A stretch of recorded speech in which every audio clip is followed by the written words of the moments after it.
We've started. Yeah, we've started. Yeah, okay. Welcome to City Beef, the podcast where two UK cities go head to head every week. We dig up the weird, the wild, and the downright unexpected to answer one simple question: which city is the most interesting? Is that it? That's it. Yours was about a month long. Oh, it's the most interesting city I've ever heard of. Oh. Yours.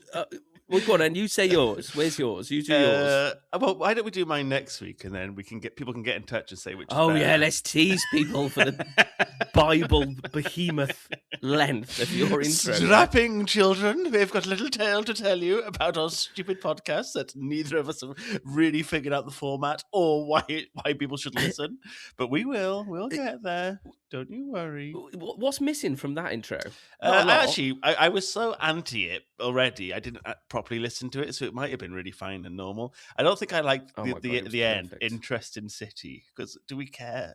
Is that is that really what this thing is? Well, I like the freaks. I think that's the only premise of. Oh, sorry, go on. You said freaks. Yeah, I like the freaks. I like the freaky deaky. That's kind of what I enjoy about researching these places. The weirdos, the oddballs, the odd little eccentricities. But yeah, I suppose the interesting cities. Yeah. Well, I've got Liverpool. What have you got?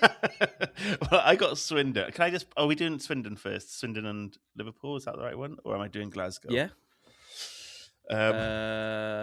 No. All right. Sweet. Yeah, Liverpool first, because I'm looking at the Liverpool notes. All right. And to prefix this, I'm really, really sick, so I'm struggling can we just to discuss? read. Right. Tell Dr. Jake. Yeah.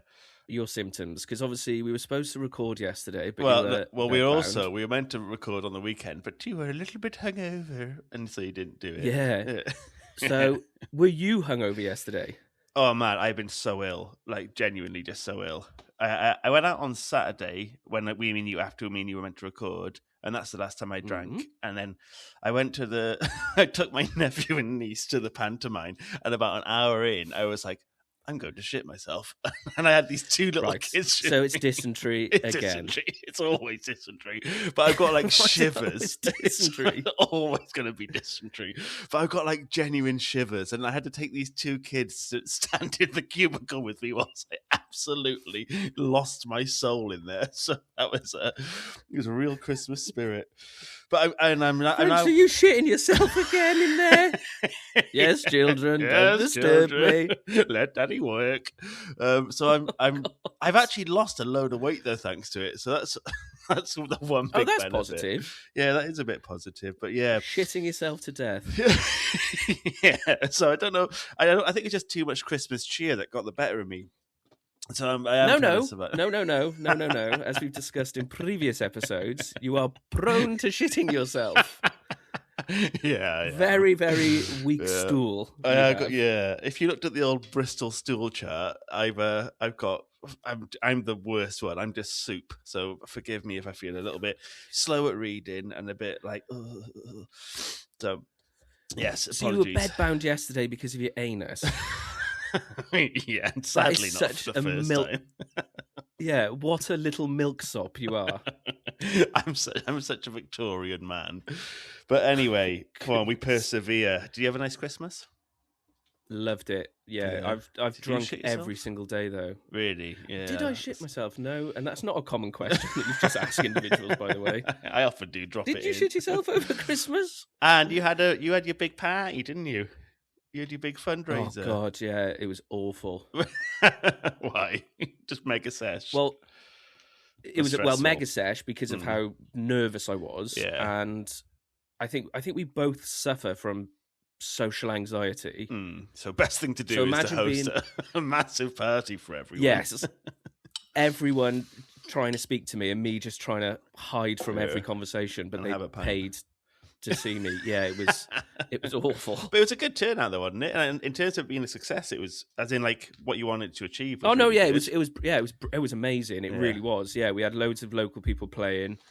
Any shenanigans, any fallout you can reveal to people, or is it all just a good time? No, it was really tame. Someone took their top off at the end. I really enjoyed that. And someone with he was. That is a crowd pleaser, isn't it? If someone takes always their is. top Yeah. off, yeah, Tops off dancing for the party. round. Yeah, that's quite Couldn't fun. wait to show off his tattoos. Yeah. There was also an influencer. I don't know who it was, but Pia, my wife, has said she's got 250,000 followers, and she vomited on the dance floor. Ledge. So you know who you are. Get her on the pod. I don't. Ledge. Well, that's always a good time of party. But we're keeping these short and snappy, aren't we? So should we start off with Liverpool?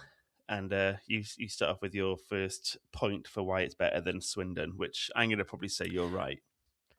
Well, I've gone the opposite. I've slagged it off. So the name Liverpool originates from Old English, where liver meant thick or muddy, and pol meaning pool. So thick muddy it's pool. Basically a dirty little pool, and it still is. Oh, there. No. You can't have the Scousers come after me. Us. Yeah, come after him. Oh, yeah, they're well hard, aren't they? They're really hard. Yeah. They're like the hardest people in Britain. And they're the most well-connected. But, yeah, actually,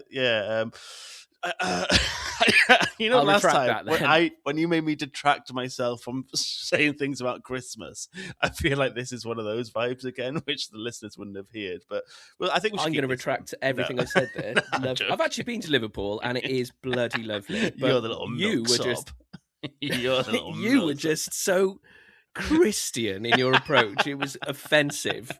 As I said, Christian soldier. Goodness gracious. I'm the least Christian man as well. I'm not a Christian. They wouldn't have me with my dysentery. There's no chance. So what was that for? Was that what category does that fall into? Was that just No, that was just a little ditty that I found. Yeah, just a little ditty. Nice. Well, do you want to hit us with your first category? Legends and myths. Nice. This is actually really interesting. So Liverpool in itself is quite interesting, but this is the legend of the liverbirds. Oh. So these are real, huge statues depicting mythical birds, and they're perched on the top of the Royal Liver Building.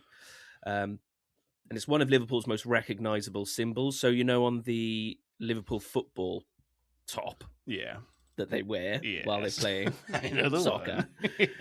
So the bird that's on that crest is the liverbird, which is on top of the building. They're made of copper. Stop saying yes. I know you agree with me. This is fantastic. I'm a really active listener. Sorry. Yes. Okie dokie. Yes. Interestingly, the Royal Liver Building, completed in 1911, it's one of the first reinforced concrete skyscrapers in the world. Sometimes you say things that were interesting before, and then you go on to say the most boring thing I've ever heard in my life. Interesting. Trying to sell it. Interestingly, there was a tall building that's reinforced. Yeah, that is really interesting. Good job, mate. Thank you. So these two birds are nicknamed Bella and Bertie. One female, one male. Yeah. These names aren't official. It's just local Liverpool folklore and just the wacky folk of Liverpool. They just can't help themselves. They're nuts, aren't they? Yeah, crackers. Bella faces the River Mersey and is said to be watching over the sailors and guiding them safely home. And Bertie looks inland, keeping an eye on the city, and according to legend, making sure that the pubs don't shut too early. Oh, isn't that nice? That's interesting, isn't it? Isn't that interesting? And the long-standing legend claims that if the liverbirds were to ever fly away, which they can't because they're made of fucking copper, Yeah. Liverpool itself would face disaster or even cease to exist, which probably wouldn't be a massive problem for me living in Cardiff. And your anti-Liverpool agenda. You're obsessed with statues. Every week you come up with a fucking boring statue. And what was that? Do you know what is absolutely insane? What? Hang on. is next week's one. My gonna be a weird statue? news is based around another statue. What is wrong? No, it's not. No, it's not. No, it's not. No, it's All not. right. No, my famous interesting person is about a statue. statue. Right, go on. Okay, What's good. your myths and legends? So my myths and legends is Swindon. People who don't know Swindon, it's not far from Cardiff. It's in the southwest of England. It's part of Wiltshire. And it's a bit like West Country farmers, that kind of thing. But every summer, fields around Swindon and elsewhere in Hang Wiltshire. on, no, isn't Swindon? I thought Swindon was just outside of London. London. Yeah, London. They're London. It's weird. It's like a mix in between. Like, it's a big old place, but Swindon is very much a Wiltshire town. Concrete jungle, though, surely. No, you might be thinking Is it not? No. My mate lives there. It was a place that was worse hit by the recession in 2008, and it suffered the hardest. Man, there's probably a statue there if you like that. I've steamrolled your. Go on, no, carry on. Yes, I believe you. Every summer, Swindon's fields around Swindon and elsewhere in Wiltshire have these huge, mysterious crop circle formations, and they're like these massive ones. You'll like this because it's fucking oddballs and aliens. But these huge fields of wheat, barley, and canola, they within a night have these massive geometric patterns, and people lose their fucking minds over them. And they look like too perfect to be made by humans, but they obviously are made by humans. So I don't understand how people keep losing their mind over them. It's just like bashing over a bit of corn. But they attract like loads of curiosity from outsiders and locals. And the shapes really range from like simple rings to really intricate stuff. They tend to appear between April until the harvest of each year. And there's like fringe theory suggesting it's extraterrestrials or unexplained natural forces, but like everyone just agrees it's fucking farmers doing it. But it does look sick. And for a while, between the 1970s and 1991, this became like a huge moral panic and hysteria. People were like actually fucking terrified, and consistently every year police would get called. There'd be like loads of civil unrest over it, and it turned out to be two blokes who did over 300 of them as a hoax, and they did it over 20 years, just doing it every year. They weren't caught up until 1991. So that's my two little legends. When you say caught, what's the Well, is it criminal charge? Is it criminal damage? I think it's criminal damage because you are right. Have you got a fire alarm going off in the background? I've always got a fire alarm going off, mate. Just deal with it, okay? I'm not panicking. You shouldn't. I mean, it's been going off for a while now. Ah, there we go. Wait, is it genuinely a fire alarm? Yeah, that's why I started stuttering halfway through reading. It's like, oh god, the flat's about to burn. It's all done. I'm sure everything's fine. Stopped now. Yeah, I'm sure everything's What if the fire has burnt the alarm? Well, then I'll die doing what I love, hearing about statues from you. I can't wait to hear the next one, right? The crop circles absolutely fascinate me. Have you seen them being made? So they get actually, like a plank of wood with rope. Yeah, because I hadn't until I started researching this, and then the two culprits were like, yeah, right, we did it like this, we did, and they get a piece of wood, yeah, like you said, like a plank of wood and rope, and they like gently push it down so they don't snap the corn, but they do push it all over, and they do look fucking. If I saw them in the 70s, you'd be like, well, I'm definitely going to get fucked by ET in a minute because this can't be made by a man. Sign me up. But you love alien stuff, don't you? You're into that. Yes, I love crops. I used to love crop circles as a kid. I didn't know that it was only in Swindon. So do they still do it? No, they do. Yeah, they do still do it. So I think if we were doing this in April, we should try and go and visit them and do a recording whilst we're there. And go visit and then get drunk in the pub. Love to do that. That is honestly childhood dream. You've won. Yes. Oh, nice. That's going to appeal to your childhood dreams. Well, let's do that then. That would be a good laugh. Okay, so my next I'm still stuck on this. That's amazing. I didn't know it was just in Swindon. I assumed it was in America. No, so they were huge here in the 70s and 80s. And they were up until like the 90s, but they stopped for a while, and now they've come back, and now they're a bit more like a touristy thing. But they were huge here in the 70s, and they caused like the Sun were having all these mad headlines every day, like the end is nigh, and being really fucking adding to the mass hysteria of it. So it was a real big phenomenon here as well. Oh my god! I'll keep an eye out for them. Right, should I do? Right, there you go. Then you've won that. No, let's go back and forth. Can you hear my belly rumbling? Was that your belly? I thought it was your phone vibrating. I thought it was like a text you had. Oh, dear. That's crackers. Can you hear it grunting away? Yeah. No.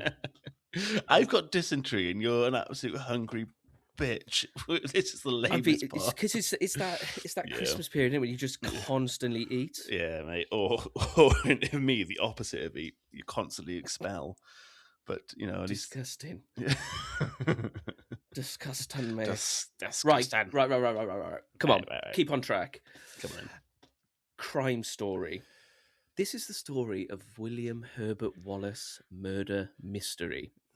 So William was a quiet insurance salesman living in Anfield, Liverpool, in the early 1930s. What is that accent you're trying to do? Is it Liverpool? Liverpool. That's Scottish, though, surely. Liverpool. Liverpool. That's Scottish. Okay, it's like Liverpool means fucking hell. I love that. It's Liverpool, innit? Liverpool, the fucking Bertie. I'd say your first one is a brilliant, lovely Scottish Liverpudlian accent, and I'm so sorry for attacking you live. Thank you. On the 20th of January 1931, William was chilling in a chess club when he got a phone call from a man called R.M. Qualtrough. Now, this man said he wanted to arrange a business meeting with William at 7:30 at Menlove Gardens East, supposedly to discuss insurance policy. Now, Menlove Gardens. Did they? There you go. How did I not pick up on that before? It made me chuckle when I read it. But anyway, right. Now, Menlove Gardens East didn't actually exist. They had north and south, but not east. But nonetheless, William went there and just wandered round the north and the south, asking passers-by and a tram conductor if the address exists. So he went along blindly to go meet this mysterious caller. When he returned home to his lovely wife, Julia, she'd been brutally murdered in their living room. The house showed signs of a violent struggle, but little evidence of forced entry. So obviously the police suspected William Wallace, but his arguing alibi was the mystery caller. Yeah. The mystery caller has never been identified. He was convicted of murder, this Wallace fella. Yeah. Then became one of the very few people in British history, interesting, to have a murder conviction overturned on appeal due to the lack of evidence. No one has ever been charged for a murder, and true crime fans are still debating if he was an innocent man. So R.M. Qualtrough, mysterious man, did he murder Julia or not? Well, it's a mad name to make up. The surname's R.M. Qualtrough, yeah, it's a bit, but it does also kind of sound like something you'd read in a like a 1920s novel about a murder. It seems a bit fan fictiony. And the importance of the tram driver is the tram driver was like, he was walking around that area looking for this man. And no, they didn't find evidence of the phone call, actually, because they couldn't back in the 1931s. Idiots. Well, I like the fact that Sir William was chilling in a chess club. Boffin. That's why your wife got murdered, because you're a freaking nerd. You dork. You can... mine's less murder focused, but my crime story is about a gardener who was accused of a bomb threat due to his Welsh accent. So in 2025, a man from... Oh, God, you love Wales so much, don't you? I will always engineer things back. But yeah, in 2025, there's a man in nearby Marlborough who was accused of making a bomb threat to a Swindon primary school. He was the local groundskeeper, and he'd asked if he had time to pick a litter pick by the nearby park before the children left school. So he called them up, was like, "Hi, right, can I come over and do a little bit of litter picking now whilst the kids are leaving?" But the receptionist misheard him as he had a really thick Welsh accent and thought he said he planted a bomb near the school, which I don't really know how you can misconstrue those two. But the entire school... So what was the actual sentence that he said? So he said, "Can I come and litter pick by the school once the children have left?" and she hid, "I've got a bomb. I'm going to bomb the school." So the I'm entire going to punch you in the face. yeah, the entire school and nearby homes were all evacuated for 6 hours, and the police called up. They arrested him, and it went to court. And but it ended up within like less than 2 hours, they found him not guilty and just said it was due to his Welsh accent. So imagine getting a fucking time in prison just because you're from the valleys. It's just an injustice. But yeah, that mine's a brief one, and no one was killed. Lovely stuff. What was his name? With no details. No, it's just best to keep for the victims anonymous. I always think, and I've always said that since day that. Yeah, okay, yeah. Sounds like a ChatGPT made up one to me. No, I went on the... Make Swindon about Wales. How do you make Swindon about Wales? I read it in the Marlborough Gazette. But they didn't name it. They just subscribe. Yeah, just for years I've subscribed to the Marlborough Gazette. No, I didn't get his name, but that's all right. We don't need his name. We can call him Phil if you like. If that works for you. I'm going to say I've won that. I've got sex. I've got where was murder. The sex? Because it's a wife. Men Love Gardens. Yeah. Yeah. Okay. Fair enough. All right. 1-1 then. 1-1. Thank you. My next two are really quick as well, by the way. Oh this next one's brilliant. Yeah. I got quickies. Yeah. So weird news. Yeah. In 2008, a document containing a signature by Eleanor Rigby, dating back to 1911, was put up for auction and was sold for £115,000. So Eleanor Rigby. Yeah. We all know who she is. We all know who she is. Who is she then? Smart. It's the person from the Beatles song. Correct, Amundo. Yes, correct. So Eleanor Rigby, a single released in 1966. It was a B-side to the Yellow Submarine. Yeah. Now, this is why the news story is quite weird. So Paul himself, Paul McCartney, he was the one who wrote Eleanor Rigby, not his boyfriend John Lennon. Nice. He explained it was a fictional character named after an actress called Eleanor Bron and a shop in Bristol called Rigby's. There's actually an interview that you can watch where he literally says that. But this is where it gets really, really weird. There's a person buried in St. Peter's graveyard in Walton, and the headstone contains the name Eleanor Rigby, which is a scullery maid, a kitchen servant, and that's the signature that was put up for sale and sold for $115,000. So, why is that interesting? I hear you say. Is there a statue involved? It's a grave. Yeah. They're pretty much. It's a headstone. So the reason it's weird is St. Peter's graveyard is where Paul and John Lennon met in 1957. There was a church fete was held on the church grounds. How weird is that? So hang on. Why can't I sell this story to you? Eleanor Rigby, right? Yeah. Never existed, but she did where Paul and John first met on a misunderstood. headstone. That is weird. And it's really weird. So Paul has later said maybe it was a subconscious thing that it came from. And it's a mad name as well. It's not like really odd. Sharon Jones, is it? Again, Wales. No. I'm bringing it back to anything in Wales. But that is, all right, I think that is very good. The lyrics in Eleanor Rigby, the lyrics are Eleanor Rigby died in the church and was buried along with her name. That is good. That is the best one you've ever done. I know. Honestly, I researched that for about 4 hours because it gets deeper and deeper. There's also like other Eleanor Rigby. Go.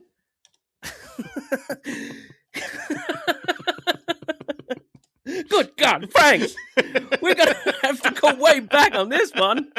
Grab your top hat and your monocle. I can picture you with your fucking Cluedo whatever the thing is called. Spyglass. Yeah. Magnifying glass. Magnifying glass. With a big dash hound. And a boner. Yeah. I'm so into this bloody history, Frank. Honestly, that's a whole episode in itself. Yeah. I win. What's your weird news? Well, I definitely thought we didn't have that. I thought we had... I've only got, these are my topics. Funny, odd crime story, legends and myths, famous, interesting people, fun facts.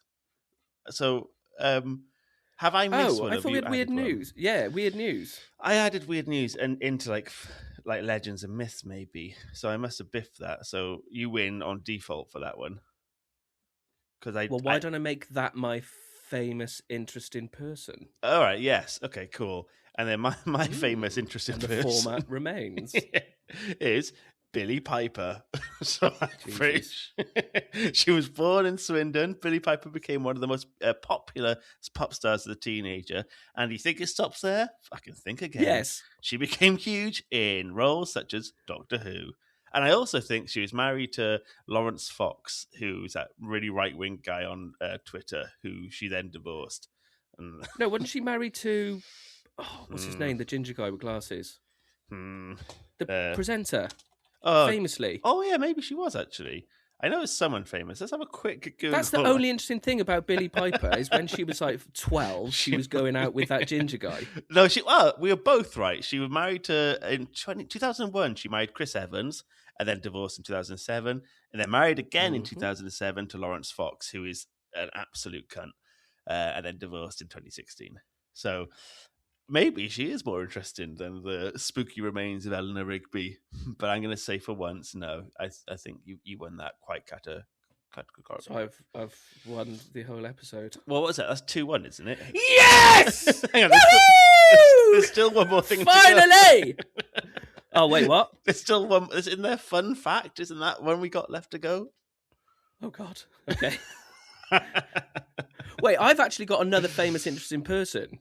So I might just slip Eleanor Rigby in as my fun fact. You keep changing. The fucking place. I swear I copied and pasted what you said to us, and then that's what I use as my headlines. So unless... But we'll have to we'll debrief off air in another dressing down, another classic off air dressing down. Let me do my famous interesting person because this is quite okay. Quite why don't cool, you use riggers as your fun fact, and then my fun fact's still to come. So we're just slightly out of sync. That's fine. Okay, and I'm not going to edit this to chop and change. No, I never do. It's editing's for cowards. Come on. Okay, so that was my fun fact. Wait, what are we... So what's now happening? hit me with your famous person. Okay, number one, Billie Piper is not an interesting person. She is famous. Just going to throw that out there. Famous. Was there literally no one else from Swindon? Well, no one who could best Billie Piper. She's been married to 2 idiots. Isn't that one of the most interesting things you've ever heard? So, yes, I think she's very interesting. And she was an absolute babe. She was one of my... Her and Sarah Michelle Gellar were like my 2 sexual awakenings as a young child. So, again, quite interesting. And how old was Billie Piper when she was famous? Well, I was like a teenager, so I can't be done for... How old? She was older than me, so that then means you can't be done for nonsense, as you've always said, as you specifically have always said to me. As I've written out on text and presented to the courts. Yes. God, who's your rival? William Billy? Mackenzie. William Mackenzie was a British civil engineer and contractor based in Liverpool that died in 1851. Now, he was a major figure in European railway construction, known for canals, tunnels, and railways across the UK, France, Spain, and Italy, and released a track called Because We Want To. Now, this is where it is really interesting. So, Mackenzie, this is the interesting bit. This is the interesting bit. Honey to the bee, that's you for me. That's not her, is it? Yeah, it is. Just going through her catalogue now. She's bloody good. Go on, tell me about fucking Will Mackenzie, who's also the guy from Inbetweeners. So, oh my God, I hadn't even picked up on that either. Excellent. So, his best friend is Jay. No, so Mackenzie was unbeatable at poker and gambling in general. Now, the rumours claim that he was so lucky that he must have made a deal with the devil. Oh. Now, he's buried in... It's actually really weird. You might want to Google this. So he's buried in like an Egyptian-style pyramid in St. Andrew's Church on Rodney Street. And the urban legend claims that he's actually not buried beneath the pyramid. He's buried in the pyramid, sat upright with a winning card hand to outwit the devil. So basically... That is actually quite sick. I just Googled it as well. All right. Yeah, urban legends. There are tunnels under the pyramids where people did smuggling and stuff. But no, he's not. He's just buried underneath it. It's all bollocks. The end. That wasn't winning. You went down your classic, interestingly, route where I thought this is going to be dog shit, and that's again one of your best ones you've done. So I know Liverpool. Well, it's Liverpool. Think about it. It's an amazing city. Yeah, I know, it's fucking. And the people there are lovely. This was, and I've always said that as well. And I've always said that. Anthony Joshua was fucking Jake Paul. I'm getting hammered here. So you've won the. I've won Legends and Myths, so I won one, and then you've so far won the other two, and then your famous fact was Eleanor Rigby, and now my famous fact is, oh god, this does look quite shit in comparison. So Swindon's famous magic roundabout. There's a unique traffic junction that's made up of 5 mini roundabouts in a circle, and it's called the Magic Roundabout, and it's voted the scariest junction in Britain. Ooh, 5 roundabouts. And it is mad when you look at it. If you have a quick Google, it's a roundabout made of 5 roundabouts. But I will not be Googling that. Fair enough. I would say this is a near whitewash. That's 4-1, I think, for what you've won this week. So I've actually got a little fact as well. Yeah, go on then, hit me with it. Liverpool had the. Oh no, this is shit. Maybe I'll just drop it. No, this is going to make Billie Piper win against everything. I had the first air-conditioned building. Oh, yeah, you've really soured this. Wait. It's just the UK's first air-conditioned building. Sorry. And on that depressing note, goodbye. But before we go, I will do. Yeah, this is a very, as you can tell, very early podcast, and we would massively helpful for us if you enjoyed it to share it with your mates. Drop a review, leave a star, and just tell people if you enjoy it. We will get better, I promise. And I'll remember the format, and Jake will stop mentioning statues, and that's our pledge to you. Diolch yn gwrando, thanks for listening, and we'll catch you next week. Ta-da. Bye-bye.